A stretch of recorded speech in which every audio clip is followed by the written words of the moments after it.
পঁচিশে এপ্রিল ফেসবুকে একটি পেজের একটি পোস্টে প্রকাশ পায় এক অজ্ঞাত মানসিক প্রতিবন্ধী নারীর করুণ চিত্র। এক হাত পচে গিয়েছিল, ক্ষতবিক্ষত হাত পোকায় খেয়েছে। জীবনের সঙ্গে যুদ্ধ করছিলেন তিনি, একা, সহায়হীন। এই হৃদয় বিদারক পোস্টটি ভাইরাল হতেই এগিয়ে আসেন ফরিদপুরের কিছু সাহসী তরুণ। তড়িঘড়ি করেই এগিয়ে আসেন শয়ন, রাইয়ান আহমেদ সৌরভ, বৈশাখী, আর এম হৃদয়, নাজমুল, নাইস, আনিসুর, সজল, ওয়ালিদ সহ আরও অনেক স্বেচ্ছাসেবী। তারা তাকে খুঁজে বের করেন, ভর্তি করান ফরিদপুর মেডিকেল কলেজ হাসপাতালে। ফেসবুক লাইভ নামে একটা পেজ আছে আর কি, তো সেখানে সেই ছবিটা হচ্ছে ভাইরাল হয় আর কি, ওনার একটা ছবি আর কি, হাতে পোকা ধরে আছে আর কি। তো আমরা ওটা দেখার পরে আর কি ওনাকে আমরা খোঁজাখুঁজি করার পরে মেডিকেলে আমরা 3 তলায় পাই আমরা। তো এখানে আমরা পাওয়ার পরে আমরা মেডিকেলে যে কর্তৃপক্ষ আছে তাকে আমরা অবগত করে এবং এইখানকার যে ট্রমা সেন্টারের যে কর্তৃপক্ষ আছে তাকে অবগত করে আমরা হচ্ছে তাৎক্ষণিক যে চিকিৎসার যেটা ব্যবস্থা সেটা আমরা গ্রহণ করি আর কি। এবং প্রায় দীর্ঘ 4 থেকে 5 দিন ট্রিটমেন্ট দেওয়ার পরে আজকে সকালে আর কি শাহিন জর্দার স্যারের সাথে মানে গতকাল রাতে কথা বলে, তো শাহিন জর্দার স্যার হচ্ছে আজকে রাতে ওনাকে অপারেশন করছে এবং অপারেশনটা খুব সাকসেসফুলি হয়েছে আর কি। ওনার লাস্ট আপডেট হচ্ছে উনি এখন মোটামুটি সুস্থ আছে আর কি। আমরা হচ্ছে ওনাকে পেয়েছি ফেসবুক লাইভ পেজে, ওনার ছবি ভাইরাল হয়, ওইখান থেকে ওনাকে খোঁজাখুঁজি করার পর আমরা পাওয়ার পর হচ্ছে মেডিকেল অ্যাডমিট করি।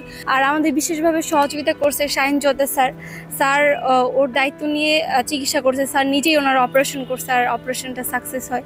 তো আমাদের শেষ ইচ্ছা হচ্ছে ওনাকে তার পরিবারের কাছে ফিরিয়ে দেওয়া। যদি ওনার পরিবারের কোনো সদস্য থেকে থাকেন আর এই ভিডিও দেখেন তাহলে অবশ্যই যোগাযোগ করবেন। যখন পাওয়া হয়েছে তখন এই সৌরভ, তারপরে যারা আমার ছোট ভাইরা এবং বন্ধুরা ওরা নিয়ে আসছে, তো হাতের এইখানে পুরোটা পচে গেছিল, তো পুরো পোকা ধরে গেছিলো। ওরা নিজেরা স্প্রে করছে এবং পোকাটা বের করে প্রাথমিক চিকিৎসা 1 সপ্তাহ পর্যন্ত চলার পরে একটু বেটার অপশন আসার পরে শাহিন জর্দার স্যারের সহযোগিতায় এবং হসপিটাল কর্তৃপক্ষের সহযোগিতায় আমরা হচ্ছে চিকিৎসা করছি। হাসপাতালের চিকিৎসকরা জানান, নারীর হাতটি কেটে না ফেললে প্রাণ বাঁচানো সম্ভব নয়।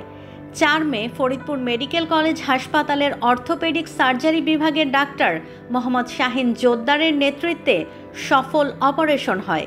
রোগীর ব্যাপারে বক্তব্য হচ্ছে আমাদের এখানে বেশ কিছুদিন যাবৎ, প্রায় 8-10 দিনের 2 দিন যাবৎ ভর্তি আছে। কিছু মানে আননোন কিছু লোকজন এসে ওনাকে ভর্তি রেখে চলে যায়। তা ওরা সন্ধান পায়, ওরা ভালো উপকার করছে, খোঁজ খবর নিচ্ছে।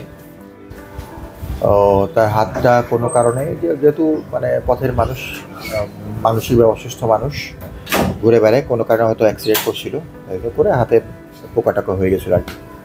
তারপর আমার এখানে ভর্তি রাখছে। আমাদের ছেলেপেলে যারা আছে, আমাদের জুনিয়র ডক্টর, ওরাই ড্রেসিং করে। কিন্তু যেহেতু হাতের অবস্থা একেবারেই খারাপ, পরে আমরা সিদ্ধান্ত হাতটা রাখলে পরে ওর রোগী সুস্থ হবে না।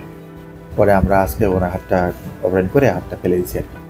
যেহেতু হাতটাকে ইনঅ্যাক্টিভ হয়ে গেছে, যেহেতু হাতটা একেবারেই ইনঅ্যাক্টিভ, কাজও করবে না হাত দিয়ে, ঘা সারানোর জন্য অন্তত ঘাটা সারুক, এই জন্য আমরা আজকে রেখে হাতটা কেটে দিচ্ছি। এখন তিনি নিরাপদ, শরীর আগের চেয়ে ভালো। স্বেচ্ছাসেবীরা নিয়মিত হাসপাতালে গিয়ে খোঁজ খবর নিচ্ছেন। তাদের লক্ষ্য এখন ওই নারীকে পরিবারের কাছে ফিরিয়ে দেয়া। মানসিক প্রতিবন্ধকতার কারণে এই নারীর দরকার দীর্ঘমেয়াদী মনোসামাজিক সহায়তা। তার পরিচয় জানার জন্য স্থানীয় প্রশাসন ও গণমাধ্যমের সহায়তা চেয়েছেন স্বেচ্ছাসেবীরা। এই ঘটনা শুধু একটি প্রাণ রক্ষার নয়, এটি মানবিকতার শক্তির প্রতিচ্ছবি। সমবেত প্রচেষ্টা, অটুট মানবিকতা এই নারীকে ফিরিয়ে এনেছে জীবনের আলোয়। ফরিদপুর থেকে তামিম ইসলামের তথ্য ও ভিডিও নিয়ে রিপোর্ট risingBD.com। ওয়ালটন আবারও মিলিনিয়ার অফারে ওয়ালটন ফ্রিজ কিনে আপনিও হয়ে যেতে পারেন মিলিয়নিয়ার। মিলিনিয়ার ছড়াছড়ি দেশ জুড়ে, এটা শুধু ওয়ালটনই পারে।